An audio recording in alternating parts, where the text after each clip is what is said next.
अहिले हामी खुम्बु क्षेत्रको नाम्ची बजारभन्दा माथि टपमा आर्मी क्याम्प भएको ठाउँमा छौँ, जहाँ चाहिँ तेन्जिङ नोर्गेको स्मारक बनाइएको छ। यो चाहिँ स्पेसली सगरमाथाको भ्यू हेर्नको लागि चाहिँ यो पोइन्टलाई चाहिँ विशेष मानिन्छ।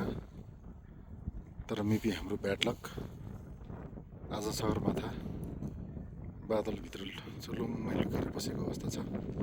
यो पोइन्ट, यो गर्कबाट सिधा यहाँ चाहिँ सगरमाथा देखिन्थ्यो भन्ने जानकारी पाइयो। तर सगरमाथा नदेखिए पनि यो ठाउँ चाहिँ अत्यन्त मनोरम छ। यो वरिपरि सबै हिमाल हो रे, हिमालहरू थियो यहाँ छ, तर सबै हिमालहरू बादलभित्र लुकेर बसेको अवस्था। त्यस कारण चाहिँ कुनै पनि हिमाल देखिएको छैन।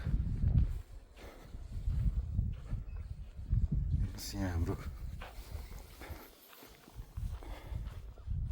घुइँचो लाग्थ्यो होला सायद अरू बेला। यहाँ यो पारी यो बाटो जस्तो देखिएको चाहिँ यहाँ माथि चढेर गइयो भने चाहिँ स्याङबोचे भन्ने ठाउँ पुगिन्छ। त्यहाँ एयरपोर्ट पनि छ भन्ने जानकारी पाइयो। यो चाहिँ सगरमाथा राष्ट्रिय निकुञ्जभित्र पर्छ यो क्षेत्र, यसरी यहाँ जानकारी दिइएको छ।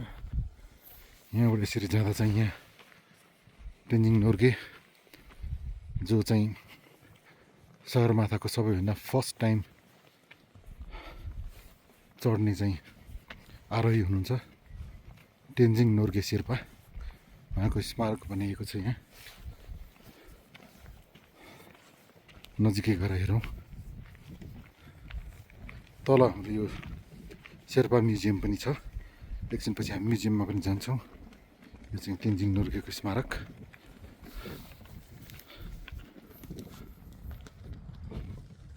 यसरी घुम्छौँ हामी। तेन्जिङ नोर्गेको सम्बन्धमा चाहिँ उहाँ नेपाली हो भन्ने हामीले पढेर आएका छौँ। तर पछि गएर चाहिँ उहाँले इन्डियन नेसनल परिचय पत्र लिनुभयो भन्ने पनि हल्ला सुन्यौँ हामीले। तर जे भए पनि उहाँ नेपाली हो, किनकि नेपालीहरू विदेशमा गएर त्यसपछि प्रवासमा बसोबासो हुने र उताको नागरिकता लिने त हाम्रो त्यो नर्मल कुरा हो। किनकि अहिले पनि अमेरिका, अस्ट्रेलिया, जापान विदेश जाने हाम्रा साथीहरू बिस्तारै उता बस्दै गएपछि आइदर दोहोरो नागरिकता अथवा उतैको नागरिकता लिने गरेको हामीले नर्मली सुन्दै आएका छौँ र देख्दै आएका छौँ। यहाँ ठुलो चौर छ, जहाँसम्म लाग्छ यहाँनिर कुनै विशेष अवसरमा चाहिँ ठुलै भिडभाड लाग्ने गर्दछ। हामीलाई चाहिँ यहाँको विशेष धेरै जानकारी छैन। हामी काठमाडौँबाट सल्लेरीबाट सुर्के, त्यसपछि सुर्केबाट हिँडेर फाक्दिङ पुग्यौँ र फाक्दिङमा बास बसेर फाक्दिङबाट हिजो 9 घन्टाको एकदम कठिन हिँडाइ पछि नाम्ची बजार पुगेका छौँ। र आज यसरी नाम्ची बजारको माथि डाँडामा आएर दृश्यावलोकन गर्ने प्रयास गर्दैछौँ हामी।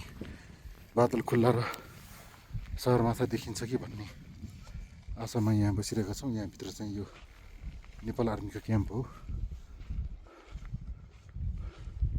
यो वरिपरि सबै ठुल्ठुला हिमालहरू हुन्, तर आज बादल झपक्कै लागेको भएर कुनै पनि हिमाल देखिएको छैन। अरू नभए पनि सगरमाथा मात्र हेरेर जाने भन्ने हिसाबले हामी स्टिल आश गरेर बसिरहेका छौँ। यो हावा लागिरहेको छ। यहाँ हावा लागेसँगै यो बाटो सगरमाथाले झ्यालबाट हेरे जस्तो फुलुक्क हेर्ला कि भन्ने आशले हामी बसेका छौँ। यो स्ट्रेट देखिएको यो खोज जस्तो ठाउँको बादलको पारी चाहिँ सगरमाथा छ भन्ने जानकारी पाइयो। सगरमाथा हेर्नुको लागि चाहिँ यहाँ विशेष यहाँ 2-3 जना मात्रै हामी पर्यटकहरू चाहिँ यहाँ बसिरहेका छौँ। इन्टरनल टुरिस्ट नखुल्दा पनि यति धेरै राम्रो छ।